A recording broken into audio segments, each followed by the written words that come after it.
Okay, guys, once again, it's Kennard Vernon Stewart here for the podcast. We're talking Auburn football. Go ahead and like this video, comment, and subscribe to Vernon Speak Sports Auburn. And as always, it's great to be an Auburn Tiger War Eagle. Yesterday, I started my series where I want to expand the content a little bit more to talk about SEC football, because outside of being an Auburn fan, I really enjoy the SEC arena of football as well. There are a lot of great players that play in the SEC, obviously because of the brand and because of many other factors. The SEC are able to attract some of the best and brightest of high school football players in the state of Alabama. So in the United States, I'm sorry. Because I want to talk about more on SEC, because it's such an intriguing conference. You talk about a conference that always recruits within the top tier of the SEC, recruits within the top 5, top 6, even with Auburn being, as a number 4 team in the SEC recruiting, can still be in the top 7 in the nation. That is absolutely crazy for a team to be able to do that. So a lot of fans, for example, they put a lot of pressure on Auburn, which in a way, I get it. Alabama recruits on a high level. Georgia recruits on a high level.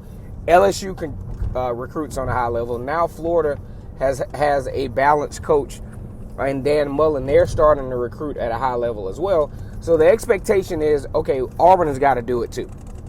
And yes, they absolutely have to find ways to continue to compete on a high level with teams that are going to be on their schedule. 3 of them are going to be on their schedule every year. One of them is going to be on the schedule every 4 years. And when those 4 years come around, you better have had your recruiting game together. Because let's just think about Auburn versus Florida in 2019. Auburn was able to compete with a pretty decent. I think Auburn was better than Florida, honestly. I think some costly mistakes. You look at Bo Nix as a true freshman quarterback on the road in a very hostile environment. I still think Auburn should have won. I think Auburn had the more experience and the more talent. That was one of the more disappointing losses, in my opinion, of the 2019 year. But what that loss did show me, with the loss to Georgia, the loss to LSU, all of those games were relatively close. Auburn lost. Their biggest loss was 11 points.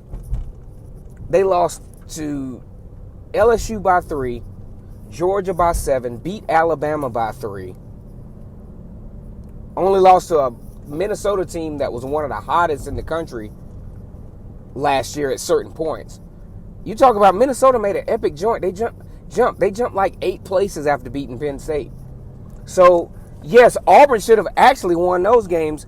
That game against Minnesota, I could do a video on why they lost. There was a lot of little stuff that was happening within the first half, and coaching played a part. Not a knock to the coaches, but I think the coaches kind of underestimated their opponent.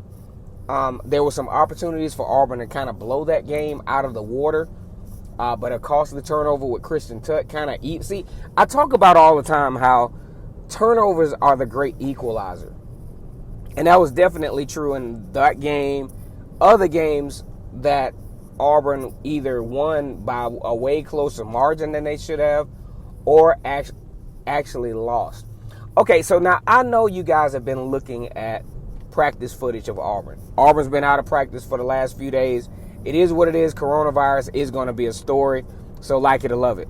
But I know y'all have noticed that Bo Nix has actually gotten a little bigger, right? Bo Nix, a documented dual threat quarterback.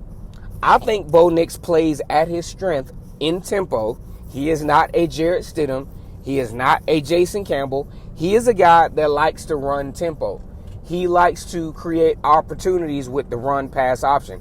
He's not a bad passer, but his strength is tempo. You could tell he likes tempo. When he was at Pinson Valley High School, there was rhythm. If he doesn't have that rhythm, or if he's kind of like me when I'm at work, for example. I like rhythm. I like pace. And Bo Nix runs at a pace. And the typical quarterback, the only quarterback that I can think of that's kind of similar to him, but a little bit more on the pro style side is probably Joe Burrow, because Joe Burrow liked a little pace too, because Joe Burrow could severely hurt you with his legs because he was very educated in how he scrambled. As a matter of fact, I hope Bo Nix has been looking at film on Joe Burrow and how Joe Burrow was educated in his scrambling. Now, why could Joe Burrow be educated in his scrambling? Well, number one, he had a pretty good offensive line. He had a very good running back, and he had some very good skill players on offense, just to make it plain. Bo Nix really didn't have that. I was a very harsh critic of Bo Nix, and this was really my first time really talking about Auburn football on this type of level, especially dealing with a true freshman quarterback. And there were a lot of entities of this particular team from 2019 early on and midway through the season that really didn't give this offense an opportunity to be as successful as it really could have been. But Bo Nix is definitely bulked up. I think he's going to have to, because you're talking about playing an all SEC schedule. It's banging time every single week. You know what I'm saying? This is not okay, you get a break against Tulane or you get a break against Kent State. No, you got to come to play every week, and being in your best tip-top shape is important. And then you think about the bulk up. I think about like last year, I think there were some opportunities for hurry up, no huddle, RPOs, all of those different types of things. But I think the coaching staff was probably trying to preserve Bo Nix, and because they felt like maybe, especially after Joey Gatewood left, if Bo Nix goes down, we're in deep trouble. So you notice the RPOs kind of slowed down a little bit, but no, they can crank that stuff full steam because they have a quarterback room full of guys, not necessarily on the same talent level of Bo Nix, but they can come in and supplement impact wise. All right, guys, this is my time here. I mean, I know y'all have seen it. Bo Nix has gotten bigger. Looks like he's about 6'2", maybe a solid 210 pounds. He was 206 last year, but that was more of a high school kind of 206. But he's more of a Joe Burrow, you know what I'm saying? Like, he's a little bit bigger, in my opinion. He seems a little bit more bulkier. Owen Papo looked like he's hit the weight room on a collegiate level as well. Go ahead and like this video, comment, and subscribe to Vernon Speaks Sports Auburn. Man, I really appreciate you guys. Click the bell twice so you don't miss any of the content. Also, share this on your social media outlets. Of course, I'm absolutely terrible at Twitter, Instagram. I'm trying to get better, but just, hey, it is what it is. And as always, it's great to be an Auburn Tiger, War Eagle. First game against Kentucky coming soon, September the 26th. Just to let y'all know, they got some TV spots for these games, man. They've already decided what games are going to be on TV. That video is coming out real soon. I want to see if the right decisions have been made there. And as always, it's great to be an Auburn Tiger, War Eagle.